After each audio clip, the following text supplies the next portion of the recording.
Ladies and gentlemen, welcome to the XP League Playoff Season 1. My name is Graph the Giraffe, and I am here with Corpse_12. We have two incredible teams going at it. The number one seed in Unreal Nightmare Academy going up against 144 Gaming. I mean, what have you seen from these two teams so far, Corpse, that Well, they've made it this far? I mean, me and you both know how good Unreal is. Like, Mhm. this is the same roster from the U18 game that we casted last night. They basically ran through that opponent. I don't mean to like. I don't mean. I'm just saying it bluntly. You look at the hard point. It was like 250 to like 65 the first map. The second one, they were just trolling, and that's why it was such a big scoreline.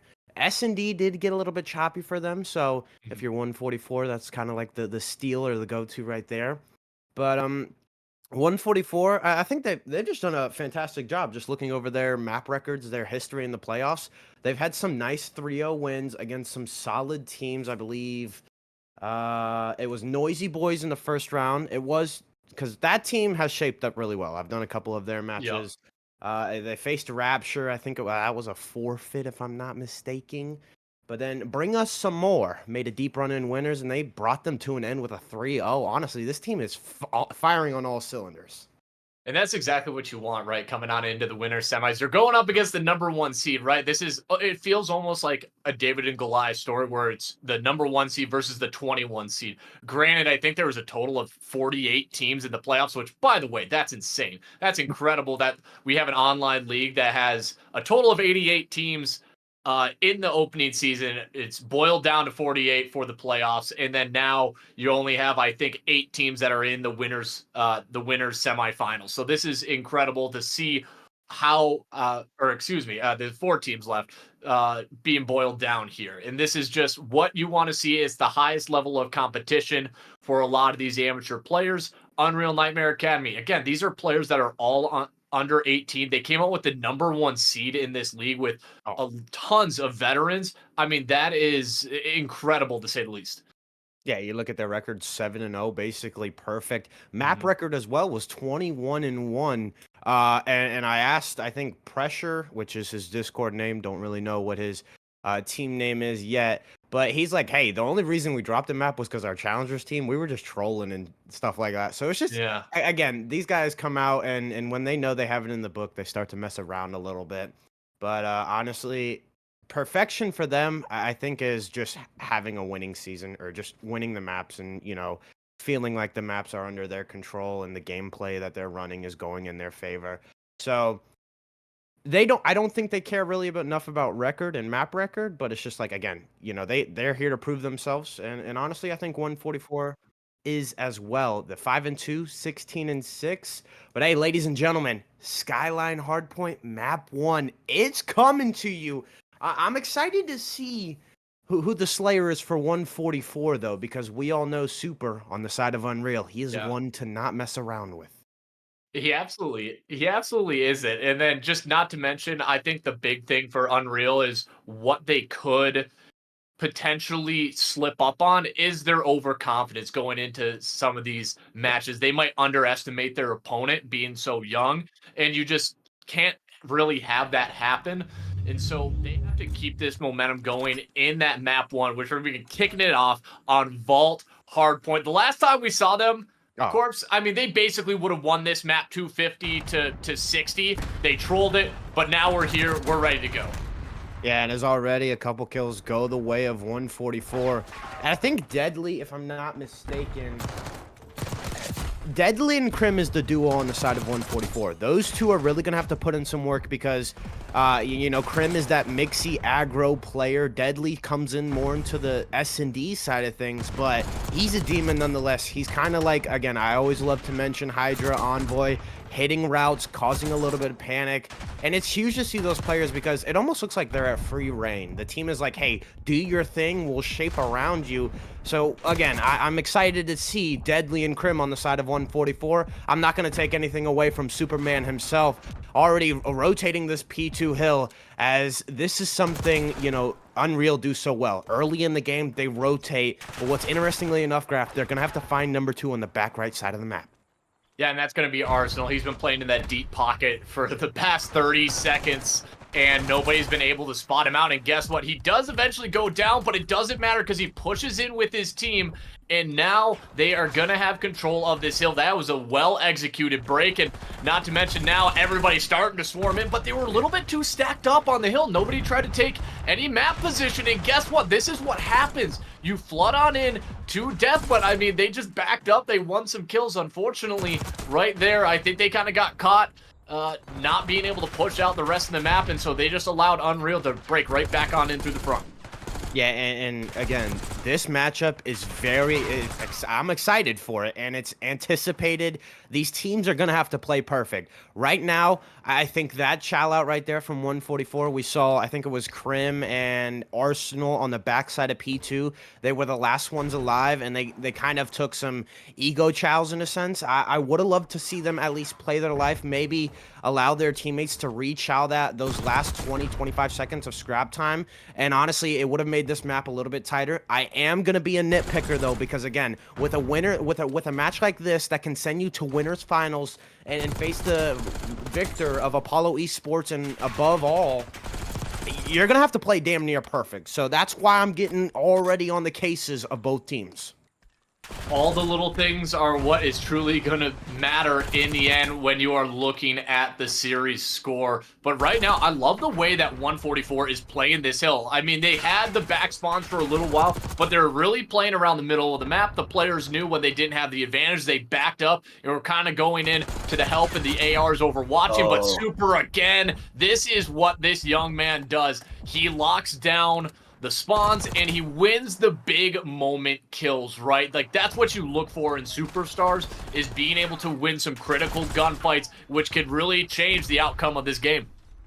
Yeah, it totally does. And another thing I want to notice is something you could see in his gameplay was the communication or the comms that came through to pick up that kill, bottom art, bottom gold, whatever you want to call it. It was insane because everybody died from the side of 144. I think it was Crim who started leaking out towards that bottom gold area, tried to get that P4 backside spawn a little mixy, but the comms came through because immediately Super looked right down and was just like, hey, somebody's got to be below me, my teammates are there, and he finds the kill, and honestly, it was huge because he was able to prepare for that gunfight.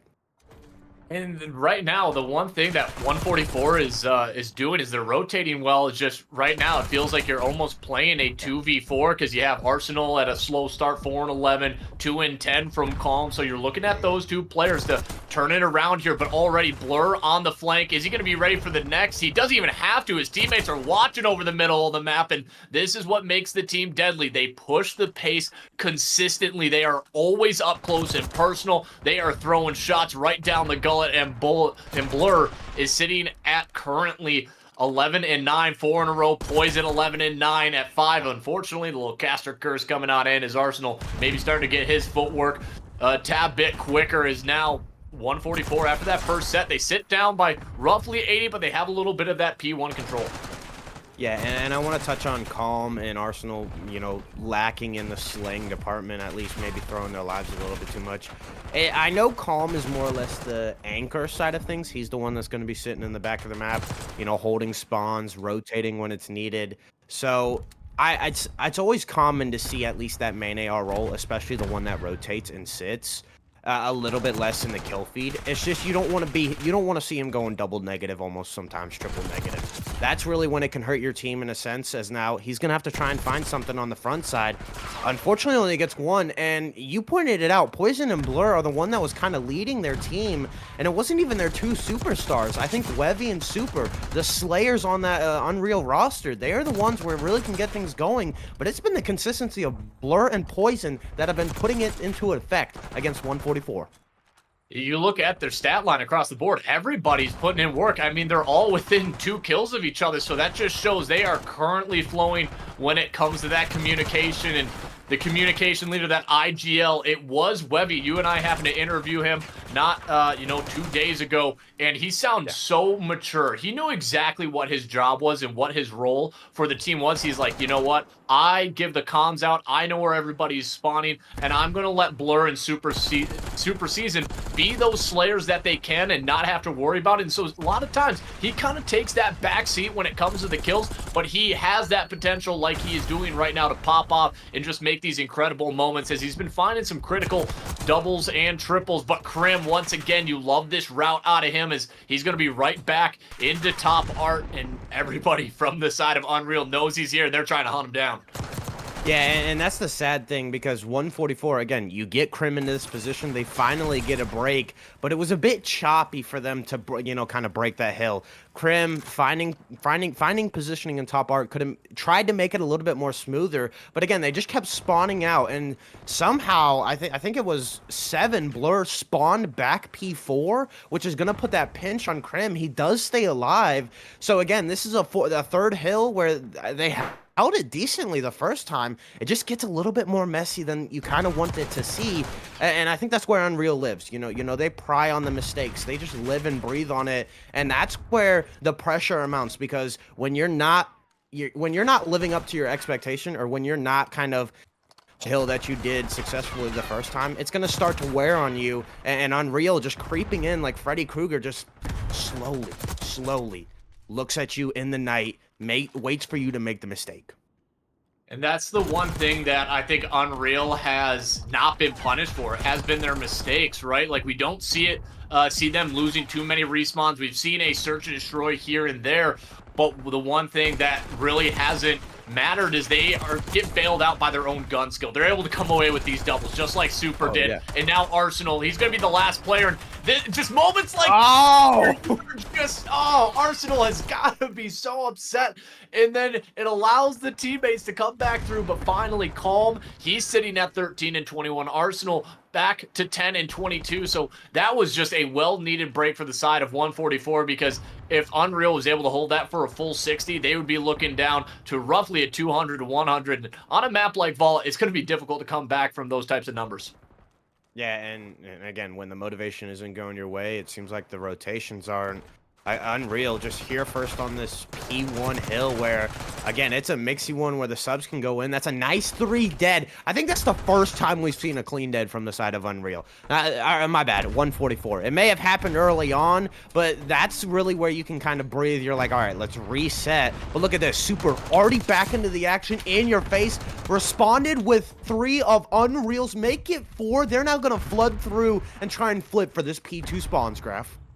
Yeah, 144, they just got to play for this P2. I mean, you just do not want to risk any flip, but I guess it doesn't matter when you are getting 3-piece like that. And number 2, once again, Arsenal being that anchor. Look at Super. Look at where he knows those spawns are coming on in from. He's double positive, 26 and 13. Yeah, you're going to give up a final few seconds, but number 2, Arsenal has done such a phenomenal job here. And guess what? He slips the net. He stays alive, but unfortunately, Super, he finds the kill anyways. And right now, Unreal, I think they already got this game in the bag.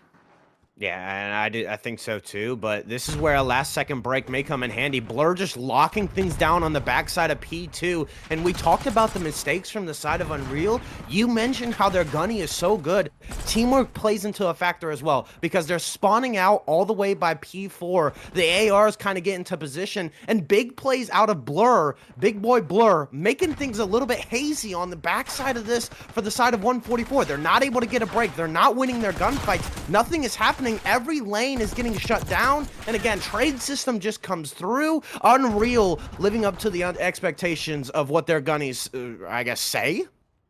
And right now, it's just going to be a sprint to that P3, but with how mixy it is, I just don't know how you're going to be able to hold this one for a total of 60 seconds and not allow any of that time to go to Unreal. And right there, Super, he drops to the last player, is going to be Poison as he sits down, and he's going to have to wait his turn. But now they are starting to hunt this player once again in top art, and the trades don't come through. And look at this, that's a clean 4 dead. Unfortunately, make it a 5, as it will be Arsenal getting a little bit of a team kill. But now they know everybody's going to be pushing from the front, and they're going to have to try to go in through the middle. Is it going to be a kill going towards the side of Unreal? 1 second, and yes, they finally get that point put up on the board, and they will secure that map 1.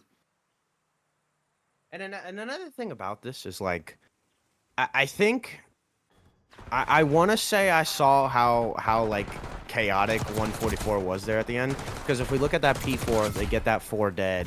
I don't know which AR we went to. I'm not sure, but he was sitting on the hill looking towards the backside of P4. He's like, which way are they spawning? They didn't know until their 4th guy spawned on Art to finally turn around and realize. So I think it's just huge because Unreal was just fiddling with the spawns, having it go their way every single time. They were the ones spawning 144 out or getting the spawns themselves. And it really did something because, again, when I say it's how chaotic 144 was, it's just they didn't have control of those spawns, which is why I think they were a bit nervous.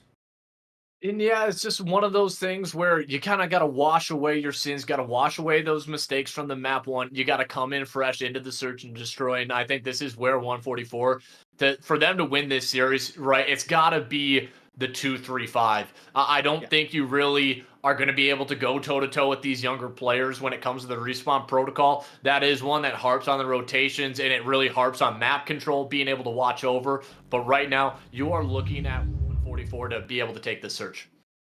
I do think so as well because, like me and you did last night, we saw the side of Unreal. What was it? Was it Vault S&D? It was. Um, yeah, yeah. So they played that map too. They came out. It was a 3-1 lead, and due to some GAs and some KSVs being pulled out, a reset happened. But it was just the adaptability of the other team. They came in. That was kind of like their reset. It was like a refresh.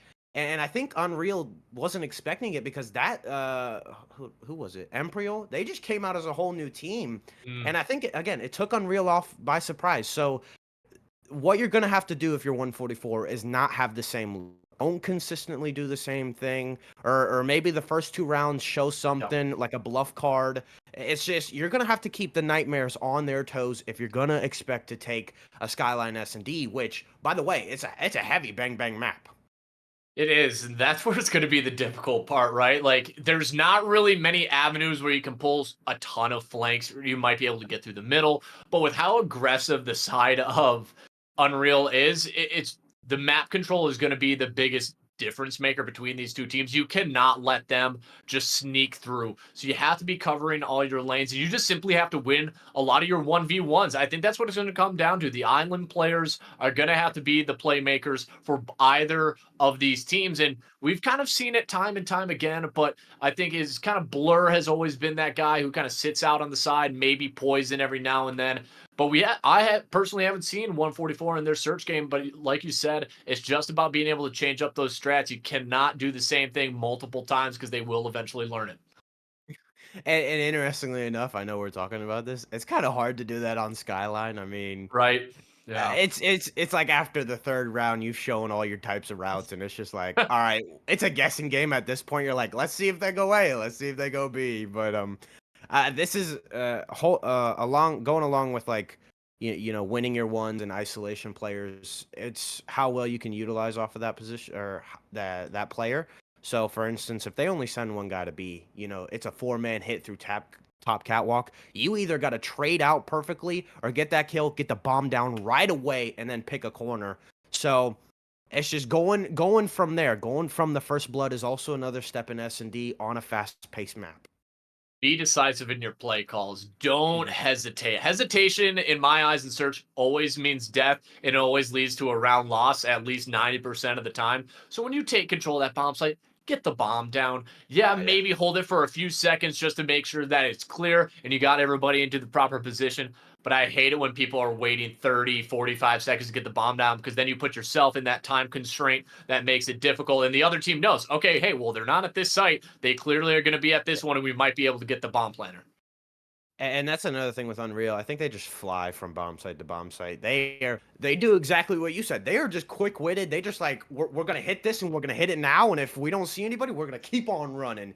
It's huge to see how they played that Vault S&D last night because again they were just maneuvering and they were just not slowing down. But I think that's where you can catch them off guard. If you're Yeah. 144.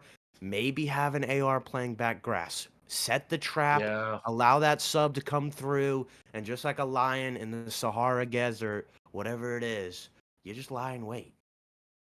Yeah, like you said though, it's not a lot of strats, right? Like on this map, yeah, you can run a few different plays, but you show it early on, especially in your offenses, and it usually just turns out, okay, do we want to allow that team to get the bomb plant down on the kitchen site, on that A site, or are we going to try to contest them and try to win those opening duels? That is the thing that goes through a lot of these players' minds because these younger players, right? They don't care. They're going to fly at you. They feel confident in their gunny. But if you're smarter, like you said, have them run into your LOS, have this AR be sitting in back grass. And the one thing about Skyline is you don't see too many off angles. So I think if you're just like laying down in the middle of the back, Oh. like you could catch somebody off guard. Oh, and for Oh, sure. As already it is a 1v4 situation, and the man that calls himself calm. How scared are you as you are staring down the gun of 4 immaculate people?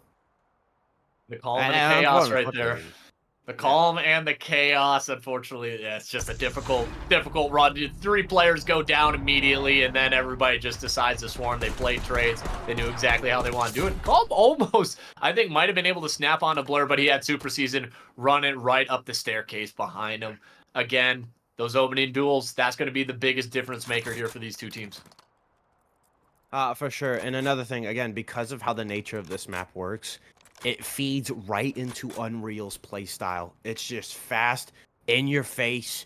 You go, you swarm like a bee attacking a bear. It's going to be huge as we left that player when he got the kill, but Arsenal doing a great job of finding the first blood, and this is one of the strats you don't really see a lot. Hey, a zip hit, but look at this. A couple players are here from the side of 144. Super, though, does not care, finds a kill himself.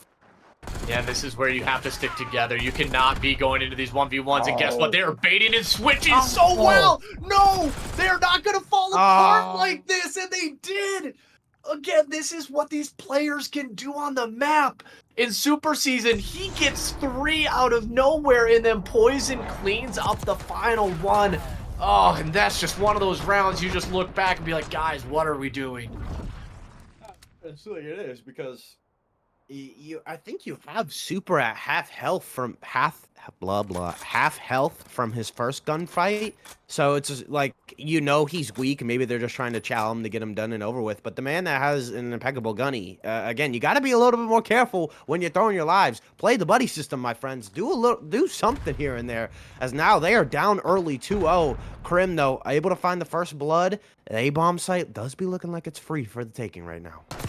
Yeah, if you have your duo going in there, oh goodness, Arsenal probably wishes he could get back a few shots. Wevy hit down to 9 HV. I love what you said there. Have your duo stick together with your teammates. What we call that, if anybody was in the military, we call that your battle buddy. You can't go anywhere alone. But right now, you're sitting with Krim. He is by himself in a 1v2 situation, and you're hopping the bomb, and I love this play. You and I were talking about this, me in particular. I love when somebody just says, you know what, screw it, I'm hopping on the bomb. Oh, but that's like the perfect time to do it. A 1v2 situation, you have the numbers. Because a lot of the other times, we talked about it when that player is kind of like that lone player who's trying to defuse the bomb. It's huge because you can have your partner watch over you, but a lot we know the nature of how these players have come to play S&D. They like to hit some long routes, and they think everybody's always waiting till 20 seconds to finally make a move. They're playing chess. That man was playing checkers, and the game that's known for its mind. Well, checkers got the better of him. Currently into this 3v3, and I already like where number 1 Arsenal's trying to reposition, just not able to get it, and then Poison ready for the gunfight. Unfortunately, Deadly had the high ground in that moment, looking like Obi-Wan Kenobi, Right. as he's trying to find one more, and happens to spot him and snaps, but just a little bit too late. Even a little stylish move, and the man just slides right on into the pool. He's like, you know what, I'm washing off the blood for all these kills I'm getting. Yeah, and I don't know if they got did they get the first blood that round, 144? No, it was not. Okay. Well, I want to say this anyway.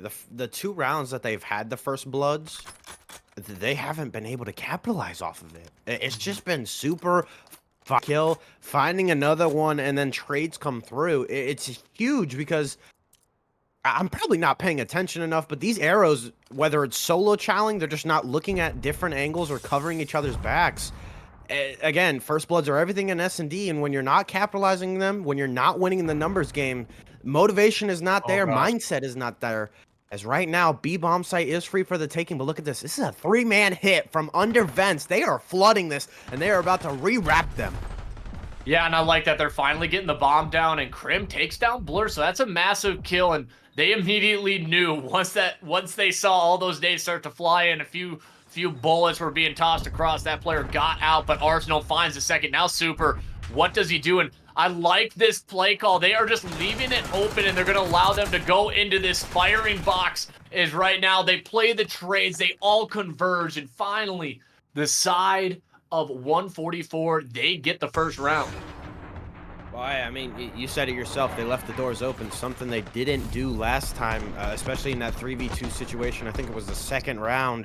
All doors were shut, and I think that, again, that creates the opportunity for a sub like Super, and with the help of Poison, to get in, reposition, find some cover. So, learning from their mistakes. Great job out of 144 to adapting already, making the mid-game adjustments, even in the minute, like, minuscule detail. Like, that's huge. That helps you win gunfights.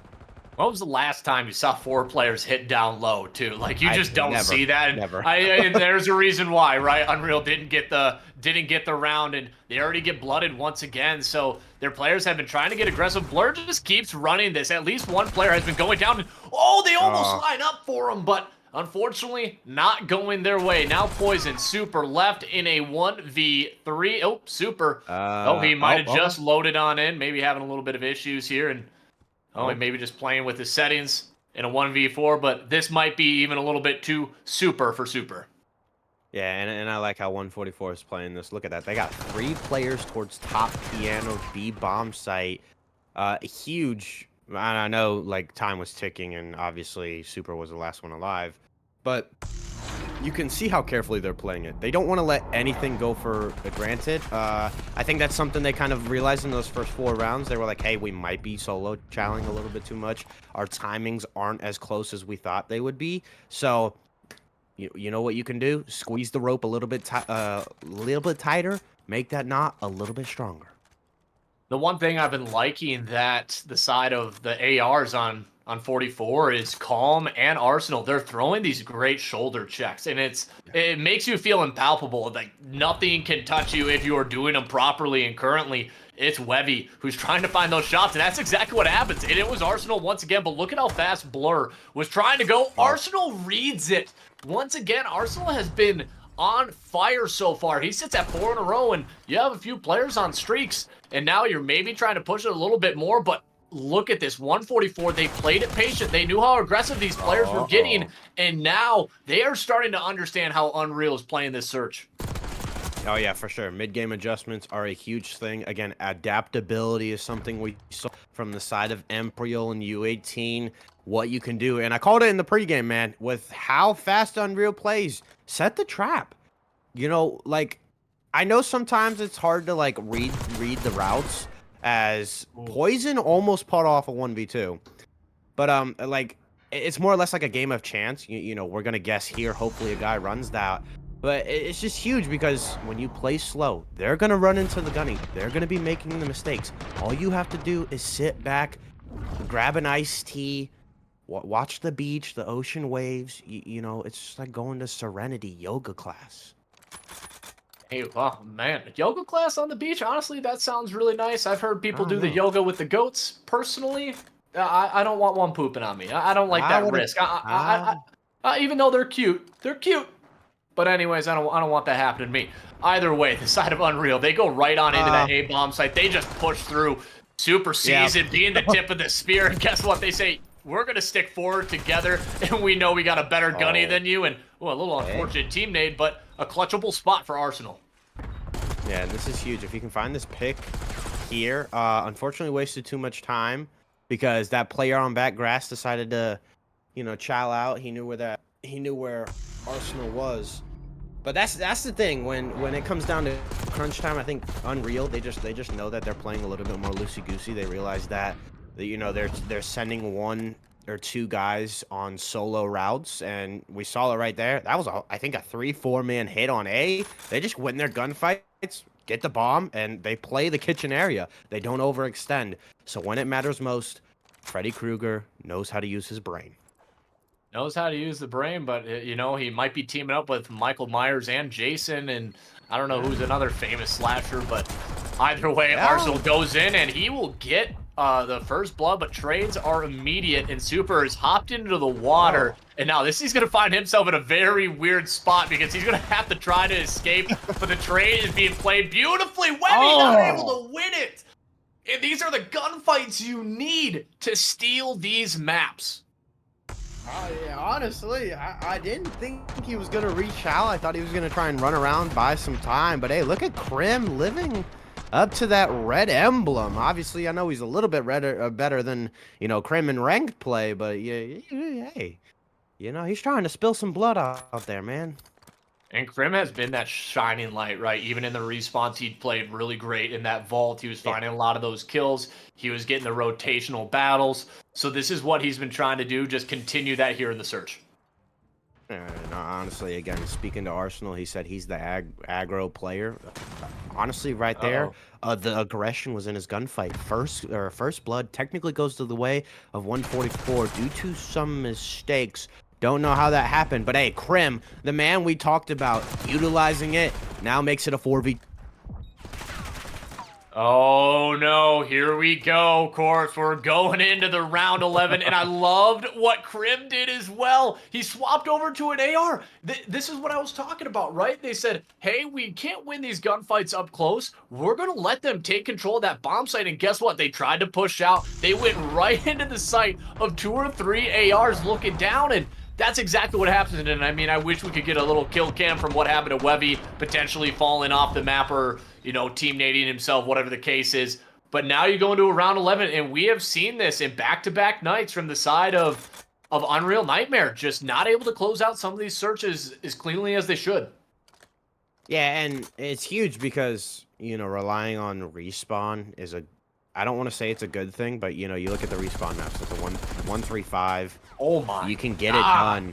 Not 135. I take this back. Sorry, not 135. I don't know what I'm talking about right now.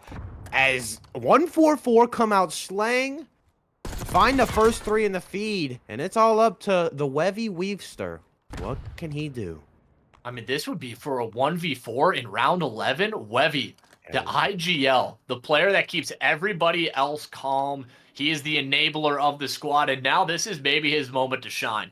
Right here, winner semifinals, map 2. Get yourself up to that 2-0 lead in the series, and oh my goodness, did he spot? Oh, he didn't spot him! Oh, and what a beautiful angle, right? I love that angle that player was sitting down, and now Wevy, they're stacked up, but he needs to win this gunfight. The player wisely backs away, and this is just a game of cat and mouse as the mouse is facing off against 2 cats. Yeah, and while all of this has gone down, 30 seconds left are still on the clock, so he can make it, but it's a little bit more of crunch time now, as these 2 players have gotten a little bit separated. Wevy has seemingly put shots into everybody. He's just waiting for a kill to fall. He's like, these guys need to die, and now with 14 seconds left, bomb plant comes in, and you know what it is. It's the game of timing. And a round 11 victory here, Corpse. And 144, what happened? What did they change up? It was their ARs winning that I'm not sure. Deadly, ridiculous gunfight against Blur. He slid, popped up, and he ripped the head right off of that man. As now, you also look at that first blood category. 144 dominated 8-3. Or excuse me, 7-4, and that's just what you simply can't have happen in Search and Destroy. This late into the playoffs, you got to be cleaner. You were 4-0 up if you were Unreal Nightmare. So now, what do you do here? If you're 144, you come back from 0-4 down in the search. You're going into a vault control. You got to be feeling confident. Oh, and yeah, for sure, definitely. And again, I think this is another map that they can steal. You called it 2-3-5. That's how you're gonna win. You gotta force a map 5. So I think this is the pinnacle map. This is the one to seal the deal to force, that S&D. And I think Unreal struggled on this. They went to a round 5 with Empriel, so there is some wiggle room to work with. It's just I think Empriel last night, they kinda let Unreal stack the point, and then they just didn't do anything else after that. They kind of tried to find the first few kills after the retake. I think what you need to do is match the pace. I know we talked about slowing things down in S&D, but, Unreal might be expecting that. They're like, "Hey," they know they're gonna be playing a little bit slower. If you're 144, take it to them. Like, hit him like a running back. Frank Gore, I don't even know. I'm drawing blanks, whatever it is, just go right at him. Get into the secondary if you guys are football fans, but it's going to be huge. Adam 44. I don't think you can keep them again, keep them on their toes. Don't play the same style, do something different, throw some curveballs. And on Valve Control, I think you can do that a lot, to be honest. You can throw a lot of different strategies, and the one thing that I loved in their search is their players started to not throw like wide shoulders. They didn't decide to go out for these ego chows, and when they did, it was calculated. I think that was the biggest thing. That's was the difference maker was they were calculated in when they wanted to take gunfights and how confident they were. I think going into that round 11, Deadly, he knew he's like, I'm going to slide under this guy's bullets and I'm going to gun him. And that's what started Yeah. off. Arsenal, I think, ended up finding 5 of their first bloods. Sadly, we can't go back and actually check the stats. I at least know he came away with 4 in 11 rounds. So Yeah. having your AR who literally plays in the deep back and he's your isolated player, finding those picks, being like Slasher, I mean, that's massive to be able to come away with those. And now going into the vault, like you said, try to just change it up. Yeah, maybe go right at them. And that's not something they're going to be expecting. Maybe try to go Mhm. 3 subs right off the rip and just go toe to toe with them. Again, is that ill-advised potentially? Because you don't know Probably. what's gonna happen. Because these young guns, they're gonna be like, okay, you want to ego us? We'll ego you Yeah. right back. Yeah. And maybe that plays right into you. You swap to the ARs, you start catching them with their pants down, trying to rotate through the middle of the map. And that's really the thing is keeping track of the players. I think that's going to be the biggest thing for 144. It always seems like Nightmare Academy always has one guy just got to slip through, find a kill or Yeah. two, and just be a nuisance. You can't let those plays be made. Yeah, and again, going back to the, Empriel match, it was interesting because the first 2, I think, defensive rounds for the side of Unreal, exactly like you said, somebody slipped through either P2 or, B Street. They made it a little bit chaotic on the spawn. But what was interesting on the side of Empriel, I think they started heating up that 3rd map. They were winning their gunfights more, so they had more presence at A. They were winning their gunfights. They were keeping the pressure on the front side of that corridor by Lion Statue. So they were still getting time, still getting ticks. And honestly, that I think it was the last round. It was like all chaos. Everybody was running different routes. They were just doing whatever they wanted. And again, I think that's why Empriel scaved away with a couple rounds. So you're gonna have to emulate that. But again, keeping track of the players is important as well. Having a nice clean 4 dead because too much chaos can, be the death of you, to be honest. That's not just one player's job either, right? Like a Right. lot of people, a lot of these amateur teams kind of rely on one guy to say, "Hey, this is the one name that we haven't Mhm. spotted in a little while." So you have to think, "Hey, maybe coming in on the flank, whatever the case may be." But you're relying on your entire team to kind of have that knowledge. You're playing in the winter semis in this with 88 teams now here to the top 4. You need to be able to hold your own. You can't just be relying on one player. And so you kind of see that a lot, maybe with Wevy and Unreal, kind of that being their kryptonite is maybe not the players understanding the game to the full length or the full extent. But either way, these are all U18 players, and just to see them get this far is incredible. But I love 144 and what they are trying to do here in the search and potentially change the tides. But everybody, it looks like we are still waiting to kind of load on into that map 3. So don't go anywhere. Vault control coming up after this short break.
All right, hey, we pranked you. You thought you were going to a break. Unfortunately, it's not like Twitch ads where it's a minute and a half. We're here for like 15 seconds. Vault control graph, what are you looking for on this map? What I'm looking for is to be able to control and dictate where the enemy team is coming from. Know where those spawns are going to be coming in, and just aware of a player that's trying to go on a flank. Like we said right before the break, is just knowing which player you are missing and just being able to kind of dictate the pace of the game. And that's what Unreal always loves to do. They love to get you into these spawn traps. So right here, your communication, calming everything is going to allow yourself to come out with the edge. If I'm not mistaken, Chu is a sub, right? He didn't play this? He didn't play the first two maps, right?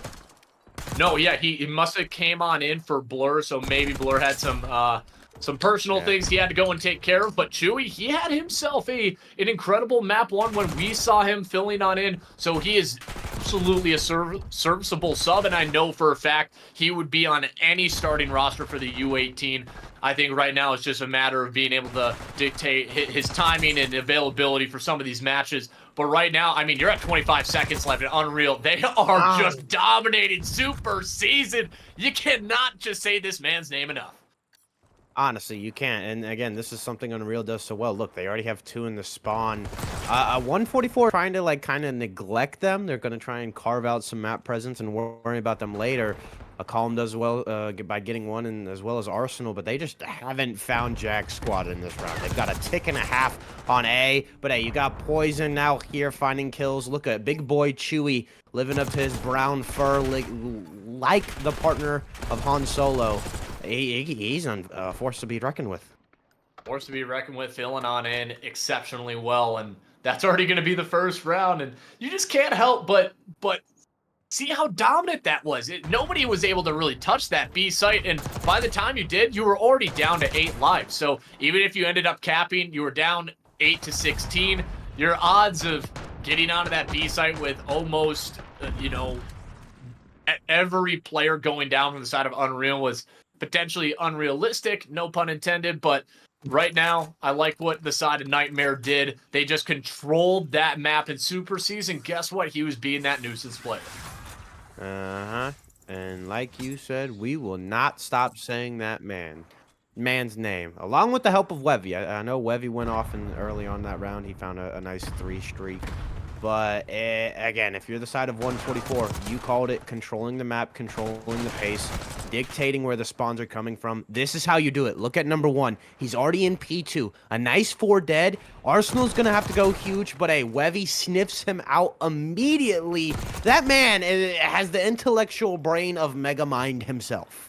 Megamind, absolutely. Megamind, I haven't heard that guy in quite some time, but of course, he always felt like he was one step ahead of the protagonist. But Chewy, 8 and 6, you have been saying this time and time again. He is just starting to shred, and now they get the clean 4 down. They are just going to stack onto this A site. They have 1 player on the B. They have a player watching the flank, and right now they're just got to rely on themselves. These individual moments, Super is like, okay, you know what, I got overwhelmed, and now the player on the flank gets caught out. So great job from 144 to kind of read where everybody was positioned, and now you got 4 down and you don't even get the full cap at A. Yeah, and that might have bite Unreal in the butt, right? They tried to overextend a little bit too much. The atoms in their mind were stretching a bit too thin like a newborn infant, but 144 doing a nice job of cleaning up their kills. But this is where it can get a little bit chaotic. You got players coming in from all angles, both sides being attacked. This is where if you get a 4 dead from the side of 144, it's going to be very hard to regain from this, because then it's only 1 tick at A, which has now been done. Everybody on the side of Unreal slides over. This is the next wave, the next set of gunfights that are going to be very crucial for the blue team to try and hold the line. Guess what, the blue team, they are not being able to hold it right now. Krim 4 and 12. He's gonna have to make a play, and he finds 2, and so maybe this is his moment to shine. But he gets denied by his own teammate off the spawn. But still, it doesn't matter. They're able to regroup. They're able to stabilize. Just the matter is for how long. Yeah, in the nick of time, and look at that. I think something so crucial about this B point, I love it when you have control of vault door. If that's at least what I call it. You know, that little cutout on the point. It's when a sub gets in there, it's so hard to get him off of it because you got the backward slide because of BO6 movement. They're in there, the grimy, and just like I think we saw Deadly in that same spot. He was trying to read if somebody was flanking from mid. He just gets picked apart. And honestly, again, it's a tiny corner that's tucked away in far Neverland, and it's just sometimes you forget about it.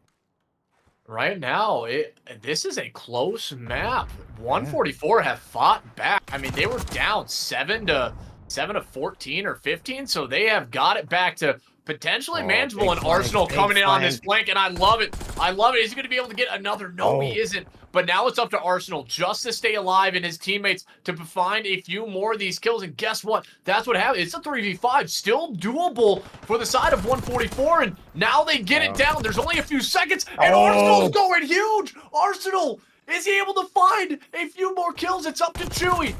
It's up to Scooper. He gets gunned. And now Chewy. Deadly. It's a 1v1. There we go. Time. Okay. It's gonna be like this for he's got 20 seconds to fiddle with. Stun is out, the play is in. They know where each other is. Poison, drinking the blood. Oh man. Oh. My mic might have cut out right there. I apologize.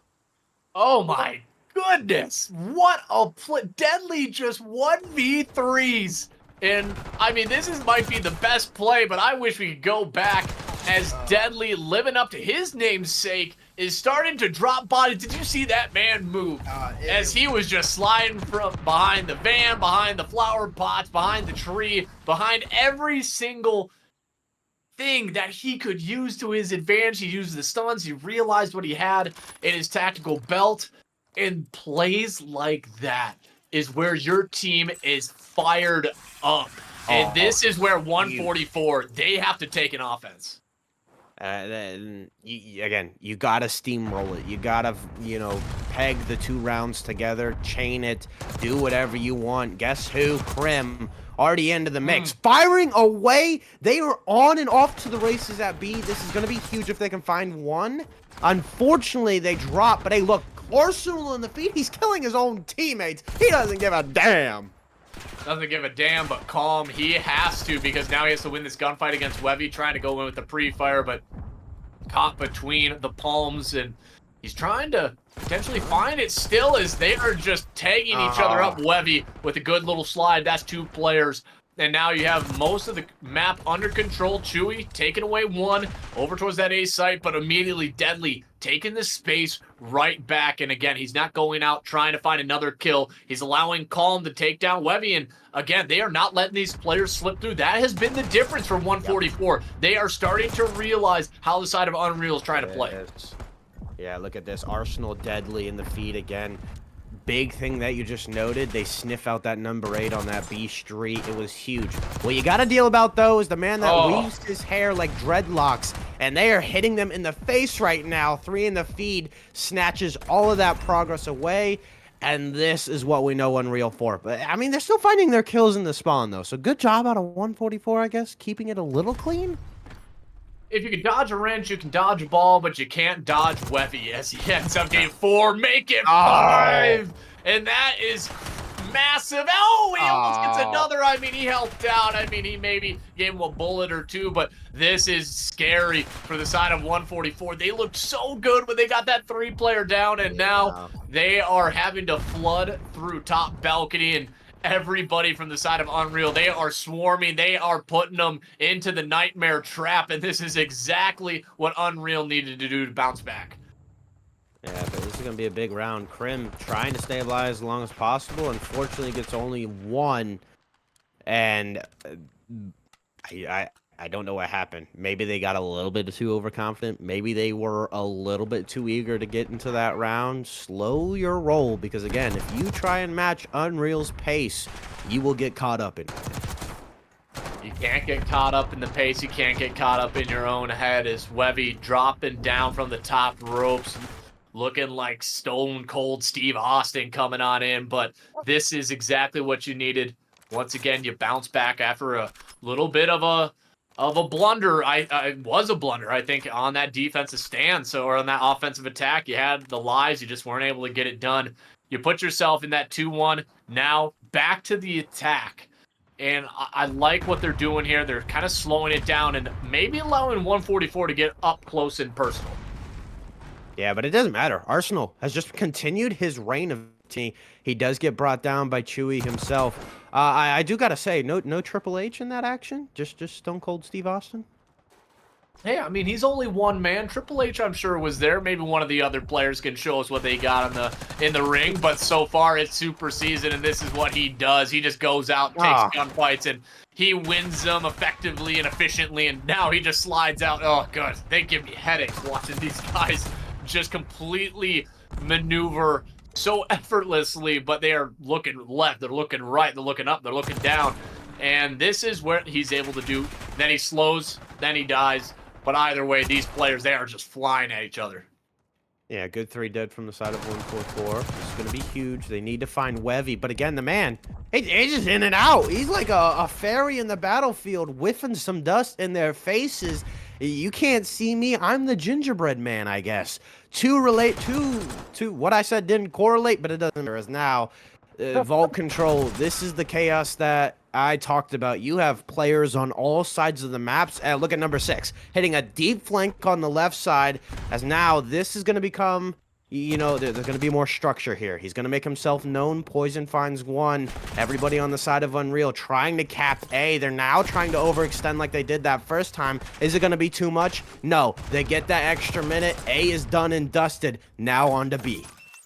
Right now, this is where 144, they have a solid setup, and what they were doing is their ARs, yep, they're just kind of throwing in a few bullets, and they're effectively getting these trades. Again, nobody in the backside spawn, but Krim, look at this. He might be able to catch one with the angle, but the double chow, the bait and switch was too clean, and I just, again, what is Unreal doing? I mean, you had 2 players on B, and now you're trying to push on into the spawn. I'm not feeling like that is necessarily the right move, because now the flanks are coming in, and that's exactly what happens. Arsenal, as long as he's able to stay alive for a little bit longer, I mean, it's going to make the difference. You're going for the kills, a minute left, but still, you had 2 players on, and I think you could have been able to stack it. Yeah, and honestly, just have a little bit more patience. They end up stacking it, winning their gunfights. What was huge, though, was 144 started spawning out on P4. And what happened is Krim was the last one alive. Nobody was there for a close spawn to at least keep it a little bit more mixy for the other 2 to get there. So Krim needed to play his life. Unfortunately, not winning that gunfight is huge because, again, everybody's spawning out in Narnia. They don't have Thomas to lead him to the door. And they try and hit a flank, and it doesn't happen. Doesn't happen. I guess they're making me eat my own words, and that's why I'm a caster, ladies and gentlemen. You don't see me playing this game anymore because I get absolutely gunned. But remember, when I was playing, these guys would all be looking up to me, but they do anyways because I'm a giraffe and I'm 18 feet tall. Just remember that. But now you had that vault, you get it done in a 3-1. It should have been potentially a 3-0. You roll on into the hard point in the protocol, and this is where you can at times slow down a lot of the attacks. You can basically handle the pace of what the other team is doing. But I think the P4, those rotations, right, that is massive. And right now, your subs, you're relying on Krim. I think this is going to be the guy, Krim and Deadly, to be able to come away with a few of these kills in massive moments. The P3s, the P4s, that is where you are going to be looking for the players of 144 to be able to pop off. Oh, yeah, for sure. What I wouldn't mind seeing, maybe throw a curveball. We talk about curveballs all damn day. A third AR for the first 2, maybe 3 hills. I wouldn't mind seeing that because me and you both know mid-map control is everything. Top windows are everything for at least the first 2 hills. You could try and get something going there, steam something up in the pot, but it's going to come down to that 4th, 3rd hill, where the subs are going to have to make big plays, get into the corners, do some dirty work. It's going to be huge. Krim and Deadly are going to step up. And again, if you're Wevy, Chewy at times, just keep doing what you're doing, slay out, balls to the walls. So it's going to be kind of like a classic 9 to 5 for the side of Unreal, this map 4. Being consistent. I think that's the one thing 144 is kind of lacked at. They have these moments or each player, has a great 2 or 3 piece, really changes it around how that map plays out long term.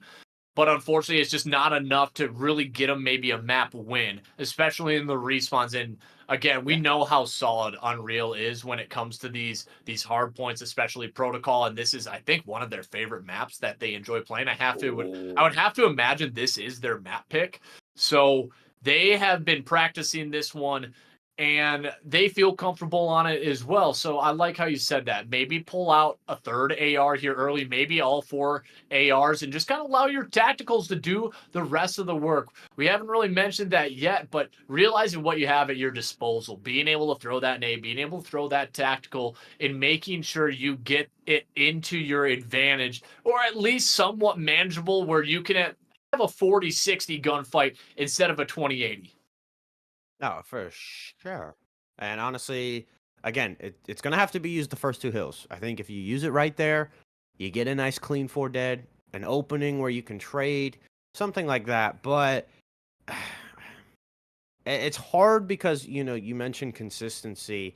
I think 144 when they get on, I think that's when that you start to see the inconsistency. A player like Arsenal can go off, nobody's there to back him up or at least feed off of that energy. And then randomly in the match, they'll just find a 4 dead, which is good, but then they just lose it. So it's just like, yeah, it's like, come on, man.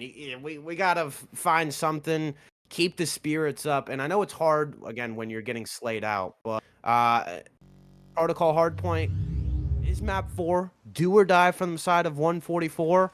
Hopefully it's not call 911 because for them, no, they still have losers, but nobody wants to go down as losers. Nobody does, especially right now, the side of 144 as Krim comes out and picks up that double. And like how you said, it's just that moment in time where you have to get that spirit back in you. And remember, it's Christmas, so maybe get that Christmas spirit in you and start yelling out a bunch of Santa jokes or something like that. I don't know. Maybe keep it fun, keep it light, because you see a lot of these teams, yeah, they're tense, but it's about enjoying yourself in these games, and that maybe allows you to loosen everything up and maybe play a little bit more confidently and allow trust in your teammates. We don't talk about that enough with some of these lower amateur teams where they haven't been together. So when somebody says they're covering a lane and you might not trust them, you're going to be looking that same lane.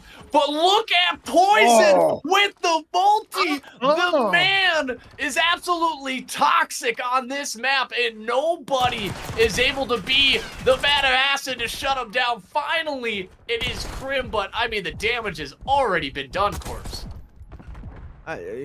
You're right. Call him daddy for sure. That's what they're saying right now.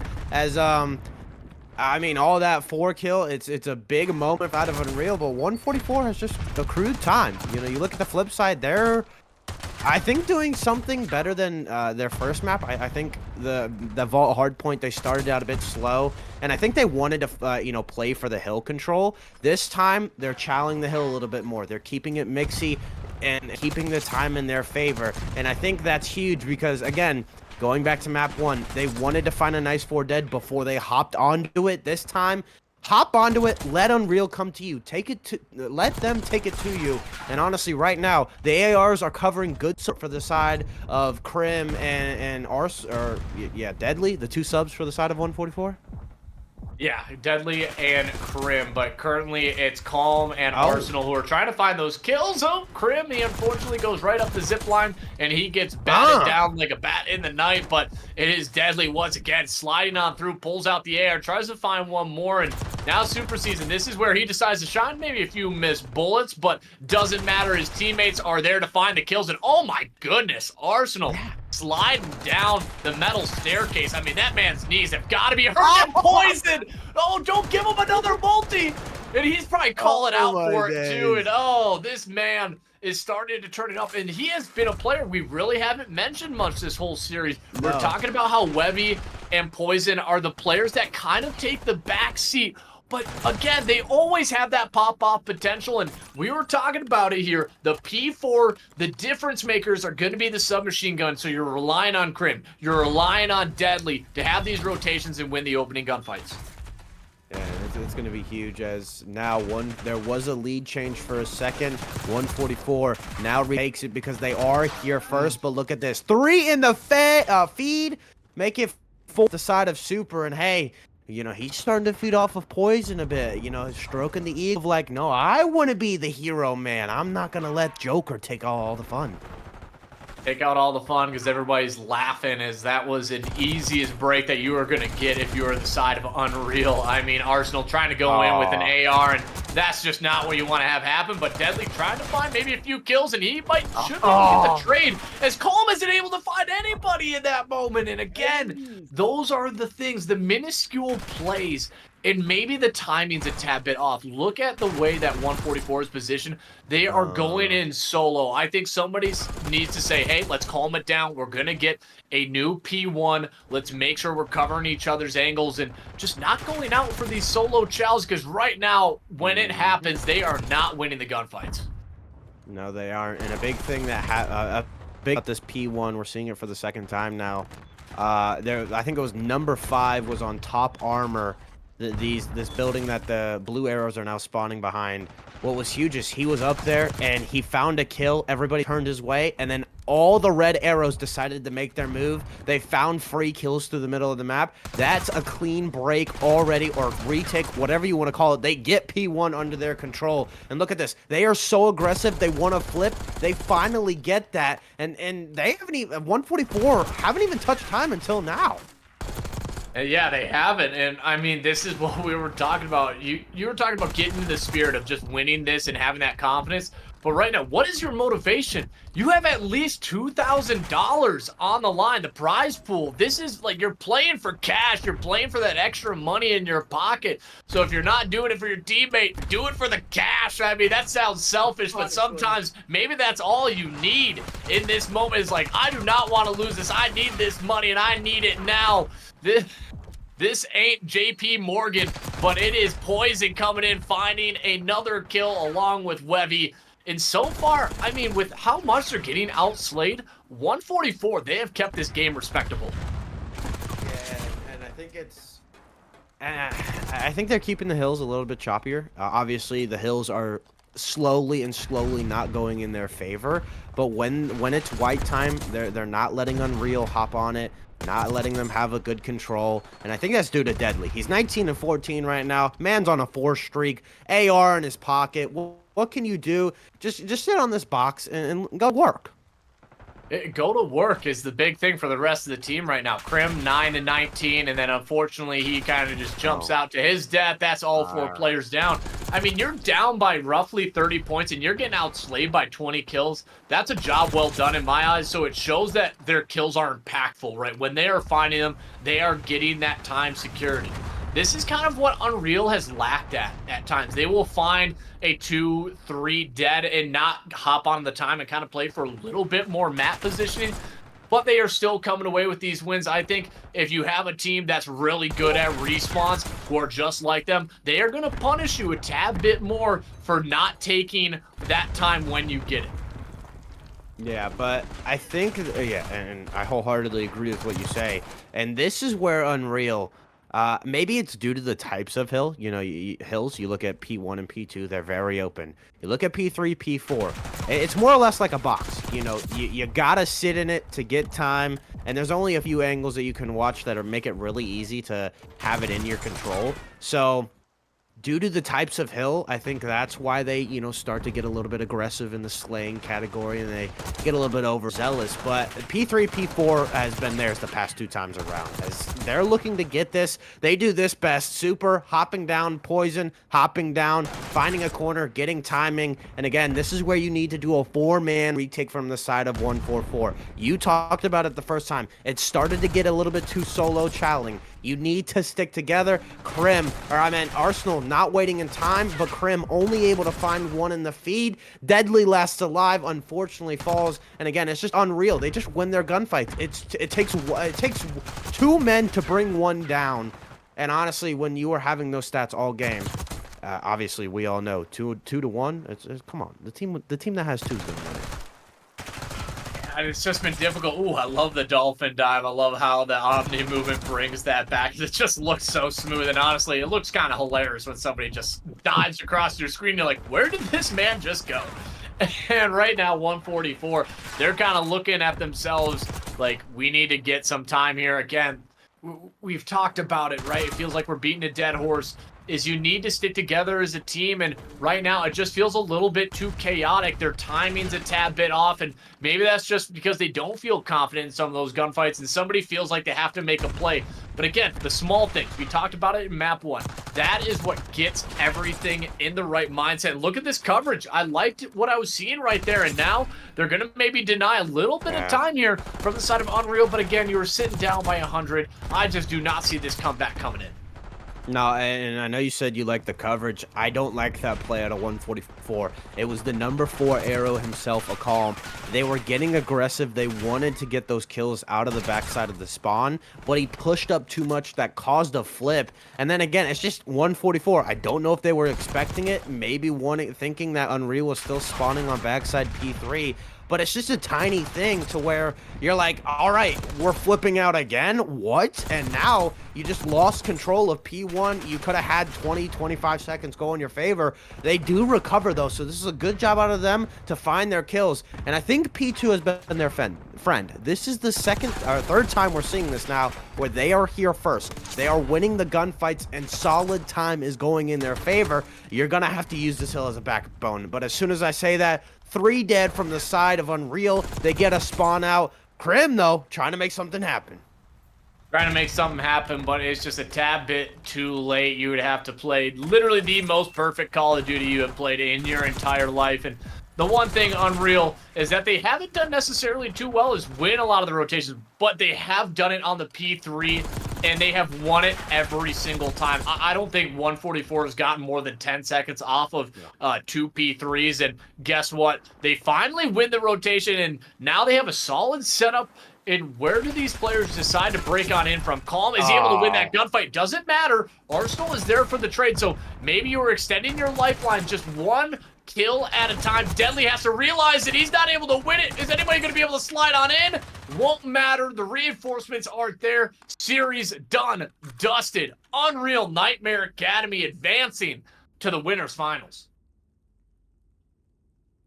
It's gonna be interesting to see who they play. You know, you got Apollo Esports taking on Above All in that second winner semi matchup. Graf, I'm gonna step away from this match. Who do you think is gonna win that one?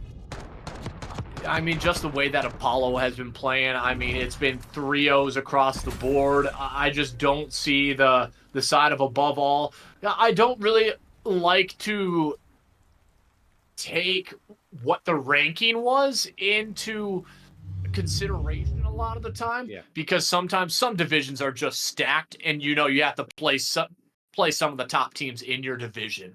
And so, Above All, they have been an incredible organization for a long time. So I expect them to put up a good fight against Apollo. I would think it would be, the series would kind of turn out something like this. Maybe they steal a map or two, but I think it's just Apollo is simply too strong. And I'm loving to see what that winners finals is going to have. I'm excited too. I also, you know, 144. They did show signs of promise here in this matchup tonight. Obviously, again, you named it. Consistency is the name of the game with this team. I think S&D is the backbone. Steal map 3, force that, you know, map 5. I think that's the mentality you're going to have to go about. Obviously, there's a lot to work on in Hardpoint. Unreal, a phenomenal team, though. They love to slay out. They always make things hard. But with 144 going to losers, it's going to get a little bit chaotic because I don't know who's still left in losers. But I know it's going to be a dog fight. And some of those matches are going to go to map 5, round 11. I would love to see that. Yeah, that's just going to be, the losers bracket is an absolute gauntlet because you have some of your top teams. Like, I mean, the number 4 seed. I mean, I don't have it pulled up, but a lot of your top 10s, they got knocked down within the winners round 2, whether it was, you know, having a forfeit, they're playing the Challengers Cup, because sometimes that happens, right? Like, you just have two things that are coinciding at the same time. You can't play one series or the other. But you consistently see a lot of these top teams, right? Maybe their bracket, maybe their division wasn't as difficult, and so that's why they got that number 2 seed. And what that kind of shows is you maybe don't have as good in-game matchups as some of these ones that are, stacked, like the number 20 seeds, right? They probably had really good divisions. And so they were not able to come out with, 3-0s on a consistent basis. You were going deep into series.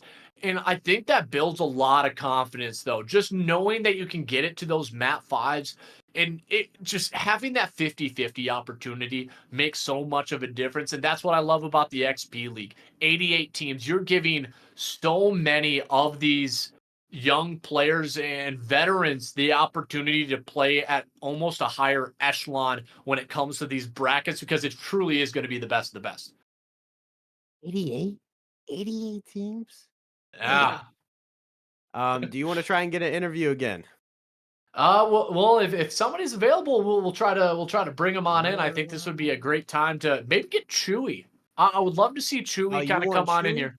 Let's see if we can get Chewy in here because he kind of filled on in. Okay. He played his role, and it didn't even feel like they missed a step. Right? I think that's so key for them. With Blur being such a heavy slayer, Chewy was able just to come on in and play a very similar role, and I Oh think yeah. that gives them an edge. It truly was, and there's always that worry. You're like, hey, it's not necessarily a new guy because I know they've had experience with him before. He's kind of like the Mhm. long term sub for that team, but it's just like there's always worry of like a guy coming in like fresh off the bench. You're like, is he warm enough? He did he practice with them beforehand? Were they expecting this? Obviously, they must have expected Blur to leave because he came in, did everything right, the glue when it mattered most. I think map 4 he started popping off, found a couple three pieces every once in a while. Yeah, he was finding those three pieces, but I don't know. Maybe Deadly just completely gunned him off the map in that round 11. I mean, that's maybe that. Hey, I don't want to play. I don't want to play devil's advocate here, but maybe he just couldn't handle it. Couldn't win his Uh, one in that moment. But we like to have a good time. We love to joke around. But these two teams and these young players, it's incredible to see the Call of Duty community invest in a lot of these younger guys and people who have that potential to go pro. And I'm not saying these challengers players don't or who are a little bit older don't, but you are looking at a lot of these younger guys and just being able to have that consistency earlier on in the games, it's just going to make that quality of overall content and gameplay and game knowledge a lot better. I think for the viewers, for the players, and even for a lot of the organizations, it just kind of tells you, hey, we can see that talent, and I love that they're investing in it. Yeah, and again with like, I'm sorry, I was trying to get somebody in for an interview.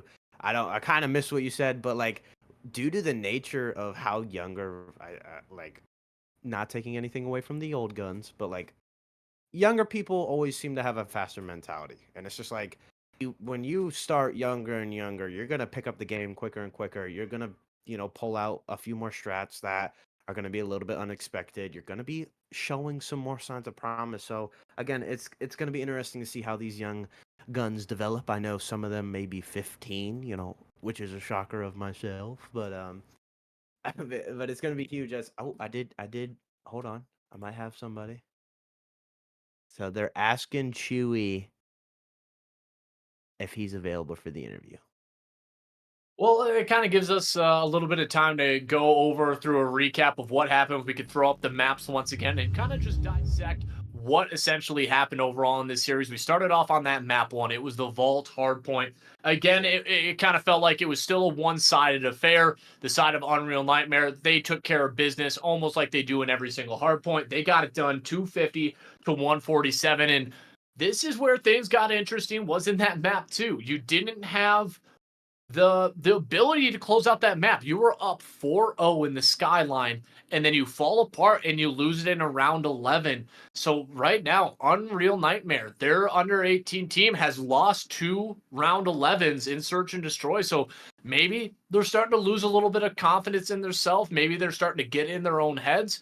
So that is kind of one thing that you have to take into consideration moving on into the winners finals is as they lost a vault search and destroy, they lost a skyline search and destroy. So right now, what are their strong maps? Maybe it was that map 5, but that's kind of something we have to wait and see if they get pushed to the distance. And then the control, it should have been a 3-0, biding some incredible play by Deadly on the side of 144. I mean, he went at 1v3 in the defensive stand. And he held his ground. And the protocol from start to finish, it was just completely dominated by Unreal. They were able to hold down the P3, able to hold down the P4 on a consistent basis and get a lot more time accrued on the P1s. And then the P2 just wasn't simply enough for 144. Yeah, and it's very interesting because you look at both hard points. 144 came out, and it was like the first three, maybe four hills. It was pretty close. They were sticking it to him. I don't know if it's the lacking or I don't know if it's the side of 144 or Unreal just turning up the heat in the middle of the game. But they do something where they just forge a path and they see the opening and they're like, boom, we're just gonna take it.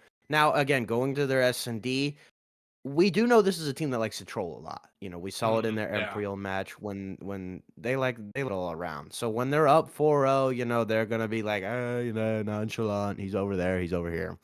Which is why one round turns into two. Two turns into three, and then three, well, you lost the map.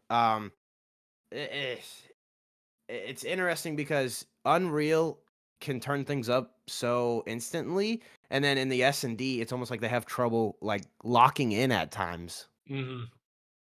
Yeah, that's a great point. And we mentioned that the kind of the one thing about Unreal is that they have this kind of ego where they feel like they can just win on gun skill alone. And I think that was kind of one of those laps in judgments where you were up 4-0, like you said, they were like, oh, you know what? Yeah, like I said, they're over here, they're over there.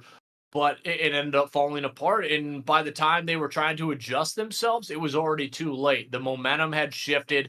You weren't feeling confident in your play calls. And I think that just comes down to some of these players being young, having that mental fortitude to be able to bounce back from a few rounds and not allowing that to get into your mind. Again, we've seen it only twice from them, but maybe if it happens a third time, it could be a trend. And when you go into the grand finals, that is a trend you can simply not have happen. No, for sure you can. It's got to be locked and loaded the whole time. I do know Chewy's coming for the interview. They did say that he is going to be joining a V in XP. So I'm going to have the fourth wall a little bit. But does my producer know if he can just drag him here?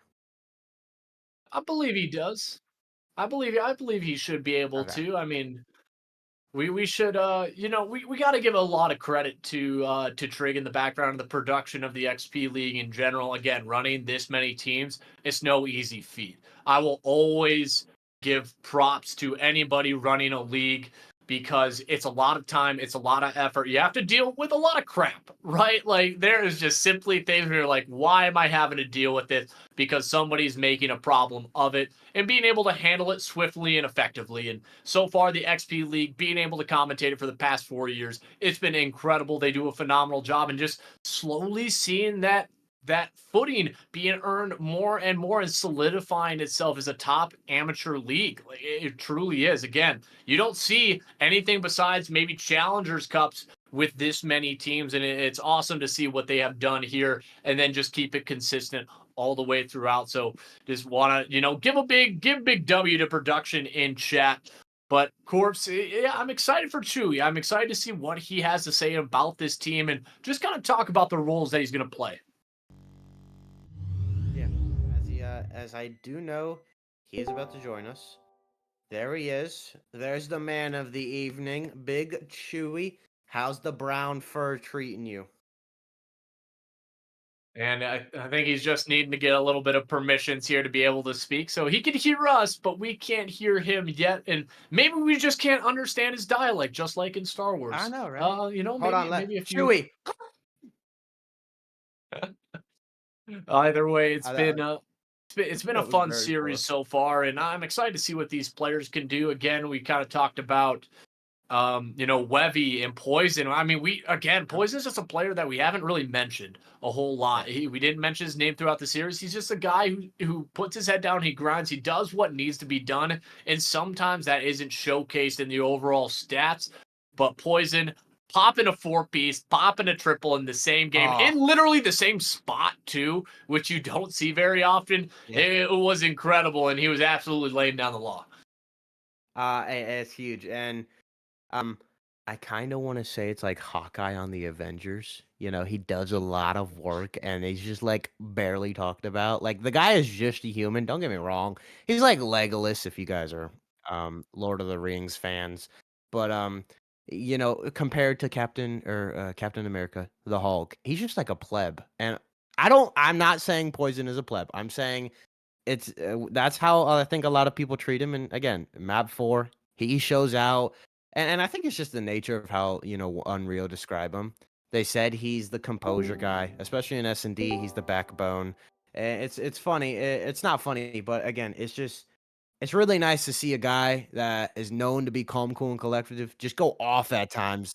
And I know if he's at a LAN event, he's screaming his head off like Conwa. He's like, "Hey, really?" No, I'm just kidding. Hey, just having that hype. And Chewy, you should be able to unmute here. Are you with us, Chewy? Yeah, I'm with you guys. I'm with you guys. Hey, I'm Ah! glad we were finally able to get you on in here. And I did have a question. You're filling on in for Blur. Kind of what is your role, and what are the comms kind of like when you fill on in the middle of the series? Because we saw it a day or two ago where you kind of started Blur filled on in. What is kind of your role, and how does everybody adapt, or are you the one having to adapt to everybody else's playstyle? Um, so we all usually play like together a lot. So like I feel like I just adapt to their play style, and when I join in with them. The comms are just flowing. So yeah. Hey, I mean that's exactly what you want. You were coming on in. You were still being that glue, filling on in. It didn't feel like your team missed a step, and like you said, you've gotten a lot of reps. I think that's a lot of things teams don't really have. They have a substitute, but they don't have a lot of reps, and it's great to see that you're still being utilized in this way, and then coming on in and doing a phenomenal job as well. You had a great control. You had a great hard point, and it's awesome to see. And Corpse, what kind of questions do you have for him? Questions for you. Uh, Sorry. I got. I don't. I don't. I don't really got much. I mean, I think you started heating up in or map 4. I kind of want to say like you're 3 maps in now. What did you notice about 144, or was there anything you picked up on, or honestly just big little things that you did to help you get going? Well, well, that was my like first game on. I had just woke up like for the fill-in. So like I was just trying to get in the state of mind of like we got to win this, you know. So I had to Yeah, no, like lock in. I'm talking about map 4. Map 4? Yeah. No, that's what I'm saying. Like, I had just woke up, so I had to like Oh, okay. yeah, I had just woke up because like they needed a sub, so I had to get like in the state of mind that we gotta win this, you know? And kind of just going back to your team, and you kind of just filling on in when you need to, and just being able to adapt to everybody else's play style, still having those. Who's the one that's bringing the vibes in the team? We Oh, kind of talked about who the IGL. Who's the one that's maybe throwing out a few jokes or here and there. Really keeping the spirits high. It's gotta be Webby, man. It's gotta be him. Oh man, uh, okay. Webby be the I mean, IGL and be the vibes. I like it. we we kind of expected that. You know, the interview was kind of that way the other night, so Yeah, he's just a troll, I bro. Like he just like he yeah. is he is a troll. He still me something, but we won't speak about that. Um, other than that, I don't. Oh, I do wanna ask you something. I know you are the sub, and I know you say you're very involved with the team, and they keep you in it, which is why you guys have so much success when you are implemented into the games. I do want to say in S&D, what goes wrong? Because this is the second night me and Graph have casted you guys, and it seems to be like you guys get such a big lead in S&D, and then you just start slowly losing it, and you're not able to like lock in and take the map back in your favor.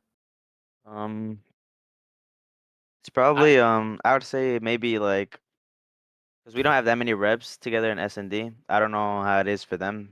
Probably the same thing, but we just need to get more reps in and just try to get better at that mode. And I feel like we'll just get better at it sooner or later. All right. Well, I don't have anything else. Graph, you got something? Yeah, I got one question, Chewy. Okay. Do you think Corpse and I could beat you in 2v1? Oh yes. Wait, do I think you and Corpse could beat me in a 2? Yeah. What, like like S&D or like Yeah. something like that? Oh, okay. Yeah, Well, yeah. We'll we'll do Yeah, say S&D. S&D. we'll say S&D. Yeah. No, probably not. Not gonna lie to you. Ooh, okay. Well, you Aw. know what? Game respects game. That's right. Stay in your lane, Chewy. No, we're having a good time. But Uh, Chewy, I appreciate you coming on in, being a good sport, and then congratulations on the series win in that 3-1. You guys move on to the winners finals, and I can't wait to see what you guys get done. yeah, no, I appreciate it. And you guys have a good night. You too. Mhm. Well, I don't think he wanted to say the truth there. Maybe he was just trying to boost our egos, but it's been incredible casting with your corpse. We've been talking for roughly 2 hours now, so I think it's almost time for us to sign on off. Where can everybody find you on the socials? Well, corpse_caster is my Twitter, but you can Oh. also follow me on my Twitch. It's corpse_12 as well. I do a lot of games, unfortunately, a lot of solo matches, but hey, getting back into things with Graph every day in the booth is always a blessing. Other than that, go follow Graph, go follow XP. I think their Twitters are linked below, and Graph the Giraffe is his Twitter name. Has his own channel, doing well, lovely man. Like he said, it is time to sign off. So thank you for those that watched and tuned in today. Stay safe. Merry Christmas. Hopefully you don't get some lump of coals. Peace.